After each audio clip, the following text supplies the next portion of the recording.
Alright, well, I put this off long enough. I did my Force Awakens video, and now it's time to talk about what is the most divisive of all the Star Wars movies. And it's not going to be fun.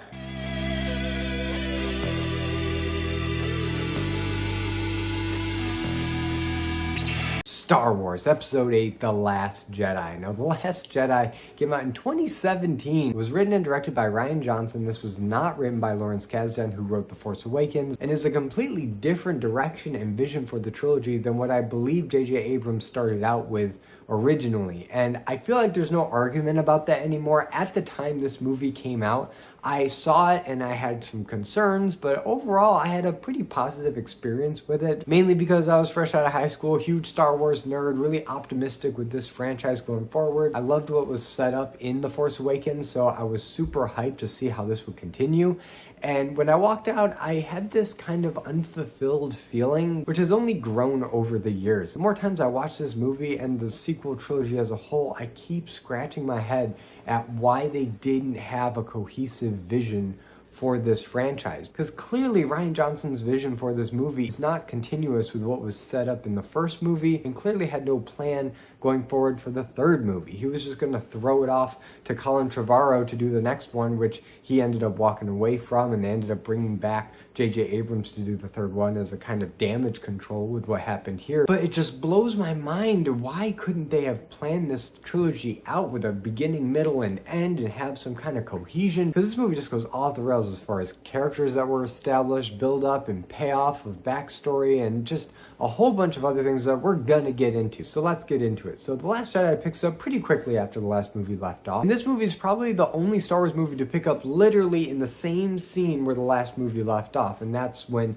Rey goes to visit Luke Skywalker and she's handing out the lightsaber, reaching out for him to symbolically accept her offering so that he can teach her and join the fight again. There was all this build up in the last movie about him needing to come back and help the Resistance fight the First Order, and now they have a Jedi on their side that's trained and he can tip the scales back into their favor. This movie picks up right there, at least with the Rey-Luke subplot in this movie. The rest of the movie actually seems like it had a little bit in between that we missed, and that's where the opening text comes in. I feel like the opening text here is not that bad as far as explaining the very few things that could happen in the time between movies. It does make a little bit of sense. The First Order is growing after they destroyed the Republic. They're expanding very aggressively to claim all these systems under their control. Makes sense. The Resistance is exposed and they're under attack by the First Order. So they're trying to evacuate their base. The First Order arrives and we have our first big space battle of the movie. I feel like this scene is very indicative of the rest of the movie. Because for every positive I can say about this, there's either a big question mark or a straight up negative that I can say about the scene as well, almost in the same breath. And with this opening, it is cool to see all the action going down. The space battle is exciting. Seeing Poe Dameron in his X-Wing taking out all the cannons on this dreadnought ship is really fun, really satisfying to see. But at the same time, there's some really awkward humor going on between Poe and General Hux. And General Hux is one of the characters that I think is done the most dirty, because in this movie his performance is very heightened. He's very loud and bombastic and screamy, and if you look back, that really wasn't his performance in The Force Awakens for the most part. There's the one really iconic scene where he is screaming and shouting, but that's him when he's literally up on a pedestal giving a speech to all of his men, so you can kind of excuse the rhetoric there. But the rest of the movie, he's very much in control. He doesn't raise his voice an awful lot, but for whatever reason, it seems like Rian Johnson only remembered that one scene in The Force Awakens and decided to make that his whole performance in this movie, because he's just so loud and obnoxious. And weirdly enough, the movie takes every opportunity to undermine his authority. Snoke just straight up throws him around in front of the whole bridge, so that doesn't really inspire confidence in your leadership when there's that going on. On top of that, his relationship with Kylo, which has always been a little testy, is also heightened to an unrealistic level if they're really trying to maintain order in the First Order. Their little jabs at each other in this movie just seem to undermine that as a whole. It makes the First Order look not all that threatening. It seems very disorganized, poorly operated, so you don't really feel the threat. The only person who's remotely threatening in this movie is Snoke, because Snoke is basically your Emperor surrogate in this movie. And for all the things that this movie tries to go a different way with and create its own lore and make its own narrative direction that's not just copying the other previous movies, I would say borrows just as much from the other movies, although this one borrows more from Empire Strikes Back and Return of the Jedi, whereas The Force Awakens borrowed a lot from A New Hope. And obviously Snoke borrows a lot from the Emperor and how the Emperor was portrayed in the original trilogy, except it's still never really explained what the Supreme Leader does or how much authority he actually has, or even to what degree he's in touch with the dark side. Because we know he's been training and coercing Kylo Ren into the ways of the dark side. We see him do a little bit of Force lightning, we see him use the Force in some other ways in this movie, but we never really find out who he is, where he came from, what his motivation is, why he wanted to start or lead the First Order, and is ultimately relegated to just an obstacle that Kylo Ren needs to overcome and dispatch with so that his story can continue. And Kylo Ren's story is an interesting one, at least on paper. In The Force Awakens, he was this young wannabe Vader figure, and there's always some gray area addressed whether or not he can be brought back to the light side. Han and Leia thought it was possible, even Rey thought it was possible, until he killed Han Solo, and then she just saw him as a murderous monster from that point on. So it seems like at this point in the story, he is leaning more into the dark side than he is into the light side. And him killing Snoke only to usurp his power and position as Supreme Leader seems like he's going further down this dark side path. And it could be interesting to see him explore that, but because we got a million different subplots in this movie, we don't really get to spend a lot of time with Kylo exploring his relationship with the dark side. Instead, we have to cut back to Rey training with Luke, the situation with Poe and Leia and the Resistance and this desperate situation that they're in, and this whole other subplot with Finn and Rose going on their little adventure. So one thing I really want to get off my chest about this movie is I don't like just how all over the place the narrative is. And while there's nothing necessarily wrong with all these different subplots, Star Wars is no stranger to having multiple adventures going on at the same time and that they tie all back together at the end. So the way this movie bounces between all these subplots just feels very unbalanced. It doesn't allocate enough time proportionate to the weight of these different adventures as far as it pertains to the narrative through line of the rebels need to escape the First Order who is crushing down on them. And the biggest offender of wasting the audience's time here is the stuff with Canto Bight, because it ultimately amounts to nothing. This whole subplot exists because the First Order is tracking them through lightspeed because their big ship has a lightspeed tracker, which is new to Star Wars, but not new from Battlestar Galactica or the J.J. Abrams Star Trek, so I guess Star Wars is just part of that club now. So Finn and Rose go on this little side mission to find this code breaker so that they can smuggle him on board the big ship, disable the tracker so that they can get out of here, go to some safe planet, refuel, and live another day. Which seems like, okay, that might work. Except by the time they get the code breaker, come back, go on the bad guy's ship, and start sneaking around trying to do that, it really doesn't matter because by that point the mission has changed. They're ejecting escape pods down to this planet covered in salt, and they're just going to hide out there instead. Even if that plan did succeed and the codebreaker didn't turn on them like he does in this movie, it still wouldn't matter because the leadership, General Holdo specifically on the Resistance cruiser, had already changed the plan where they're going down to the planet. They're not really trying to escape anymore, which just makes this whole subplot feel like it wasted our time. But you could still argue that even if it doesn't come full circle and really affect the plot, the adventure on Canto Bight could be interesting and feel important if it progressed Finn's character or Rose's character in an interesting way, where they're different people for having gone on that adventure. And I would agree with you, except that really doesn't happen either, because all they do on Canto Bight is go to this casino and they look at all these rich people and they're just living large when the galaxy is suffering and at war and they just don't care. And on top of that, there's animal cruelty and child slavery going on, which is just a ham-fisted attempt at some social commentary because I guess Rian Johnson's an activist or something. And there's nothing necessarily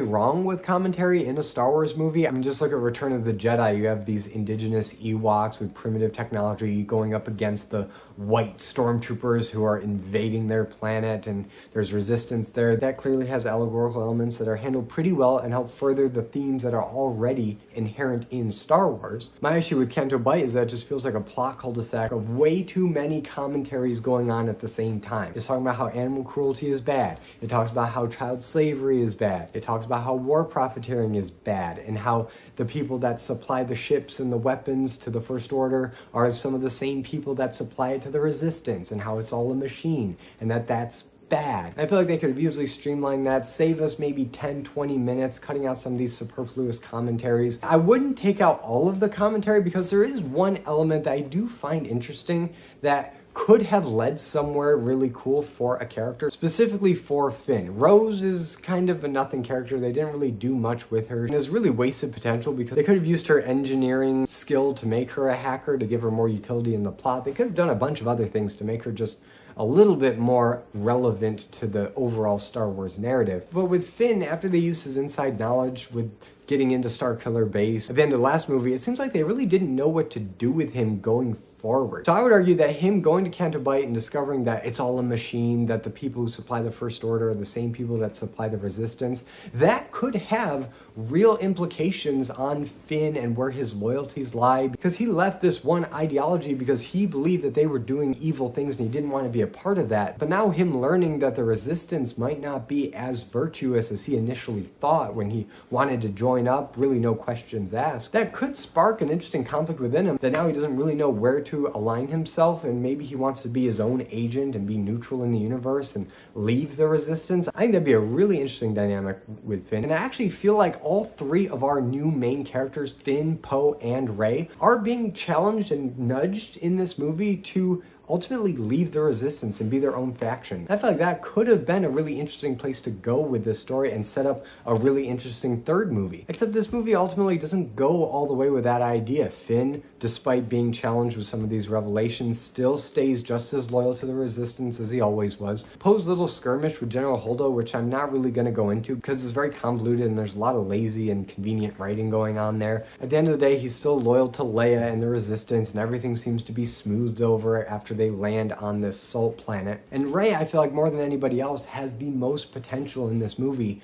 that just gets squandered by poor writing and poor character decisions. So let's really dive into what's been going on with Rey and Luke on this island, because it's so frustrating to me. Because I love the character of Luke Skywalker, and while I do understand the direction that they went with Luke Skywalker in this movie, I can't entirely condone all of the writing decisions that they made for him. And I know a lot of people feel like that this just isn't Luke Skywalker, that Luke Skywalker would never become so jaded and cynical and feel like a failure. I respectfully disagree. I believe that Luke has always had a bit of Vader in him. He's always been a bit more morally ambiguous compared to all the other Jedi that we've seen. That's why he's such an interesting protagonist in the first trilogy, because when you watch it the first time, you don't actually know if he's going to stay as a Jedi or fall into the dark side like his father did. So I don't think the catalyst for him becoming so jaded, the whole debacle with Kylo Ren and him igniting his lightsaber and that rift between them, was handled particularly well. I think it was a little lazy and a little sloppily done. I can't get behind the overall idea that Luke,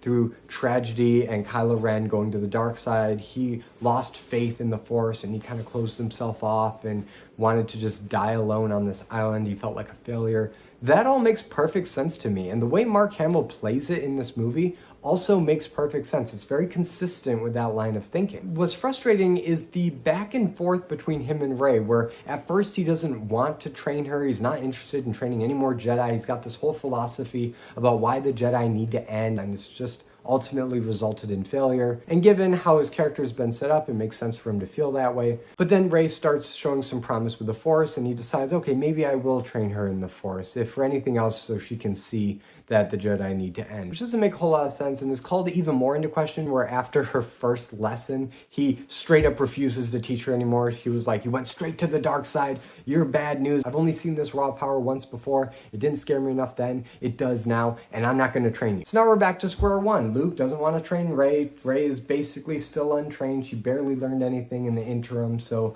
we just kind of wasted 20 minutes. What was the point? And after that, Rey leaves basically untrained still and goes and meets Kylo Ren, and then they have their whole scenes together. When I watched this again, I realized that this could have all been fixed and it could have all made sense, both Luke's motivation to train her in the little bit that he did. If his motivation wasn't to train her as a Jedi so that she can learn how bad the Jedi are, which again doesn't make sense, but instead to train her as a gray Jedi, that's what Luke learned being alone by himself for all those years, that this idea of the gray Jedi, which is in the Clone Wars, it's in some of the expanded universe, they don't follow the strict dogma of the Jedi Order, but they also are not Sith. They're kind of in the middle. I feel like that would be something new for the numbered Star Wars movies that's consistent with the lore. And it would have explained Luke's philosophy more when he's talking about the Jedi need to end. He's talking about the strict dogmatic Jedi Temple Jedi. That's pretty easy to criticize, especially when you look at the prequels and you see how Darth Sidious was able to manipulate them and overcome them. So Luke leaning more into the gray Jedi philosophy makes a lot of sense, and him training Rey in that would be more consistent with both of their characters and help set her up for success when she eventually needs to confront Kylo Ren. And now skipping ahead, when she's with Kylo Ren and they're confronting Snoke, and Snoke dies and they have this fight with the Praetorian Guards, and Kylo Ren's trying to pull her to the dark side and she's trying to pull him to the light side. If instead of trying to pull him to the light side, it was just trying to bring him into that gray Jedi philosophy, this new order that she is the first student of, I feel like Kylo would have been more receptive to that, and you would have had a really interesting relationship with them. Now that Kylo's conceptions of the Jedi and what he was taught by Luke now is being challenged by Rey, and I feel like that would create even more conflict within him. And if I were writing the story, I would have Kylo create a tentative alliance with Rey to kind of go off and do their own thing. They would link up with Finn and Poe, who were both kind of in their own way disillusioned with the Resistance, create their own faction, and while maybe a casualty of that would be the decimation of the Resistance as an organization by the First Order, they could then grow this new faction in between movies to then take on the First Order as a big final stand. But that's purely speculation. If I were writing it, my own fan dreams for where this trilogy could have gone, while still using some of the things that The Last Jedi does to shift the dynamic of the universe. And I feel like when Rian Johnson was writing this, he wasn't interested or even knew about the Grey Jedi or the potential of creating a third-party faction in the galaxy that's not the Resistance and it's not the First Order, even though that whole idea seems to be keeping within the themes of this movie so much as they're developed and not conflicting with the information we're given. But instead, I feel like he just had a nihilistic view of this galaxy and the characters and how everything's bad and it's not worth saving, even though at the third act, Luke does come back and have a last stand against Kylo Ren, where Luke is this astral projected image of himself against Kylo Ren. That's cool in a kind of popcorn movie kind of way, but you don't really care because Luke's not really there, and you really have no idea how this is affecting Kylo psychologically. He's not really explored all that well in this movie. And in the end, everything just kind of wraps up in a very status quo kind of way. All of your main Resistance characters are together again, they have hope for the future, and all the bad guys are still there and they're still ready to attack another day. So really in this movie, with all of its ideas and posturing and commentary and all these themes that it likes to bring up, it really doesn't do anything with them. It doesn't propel the characters in new and interesting ways. It just at best feels like it stunts the progression from the first movie in this kind of meandering plot of different things that don't ultimately go anywhere. And at worst, it does serious character assassination on our main leads. Finn, he's completely wasted and useless in this movie. They almost give him a heroic death at the end to kind of redeem his cowardly ways earlier in the movie, but no, they don't go through with that. He lives to fight another day. And Poe, while you'd want to see him progress and take on more responsibility and be more of a leader, his authority just keeps getting undercut by nonsensical plans and strategies that are made completely without him and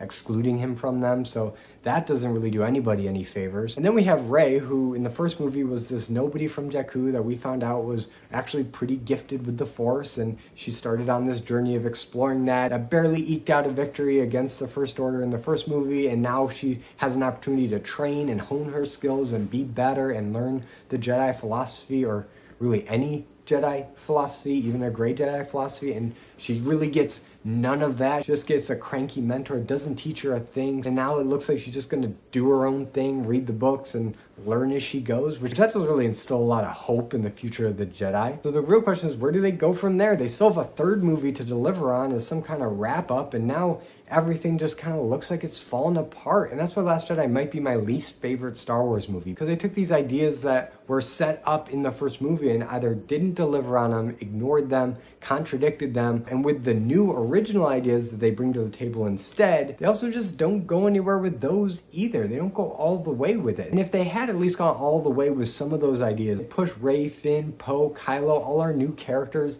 in a new direction going forward that's completely detached, I could at least have some interest in seeing the conclusion to that story. But as it is, I really am not that excited to revisit Rise of Skywalker after the bad taste that this one left in my mouth. And while it's been a while since I watched that movie, I do remember there being a bit more of a lighter tone and a bit more popcorn entertainment value in that one. So maybe it'll be less of a drag to get through than this one was. It's just so boring and dull and nihilistic, and it's just such a downer of a movie. There's none of that Star Wars fun and excitement and optimism that is so crucial to even the worst of the Star Wars movies. But I turn it over to you guys. What do you think about The Last Jedi? Whatever you think, let me know in the comments. And if you like this video, be sure to give it a like and subscribe for more content, and hit the notification bell to be notified every time I upload a video. And don't forget to sign up for my YouTube memberships to get some exclusive content and early access to my videos. And as always, I'm Colby. This is my nerdy talk, and I'll see you in the next video.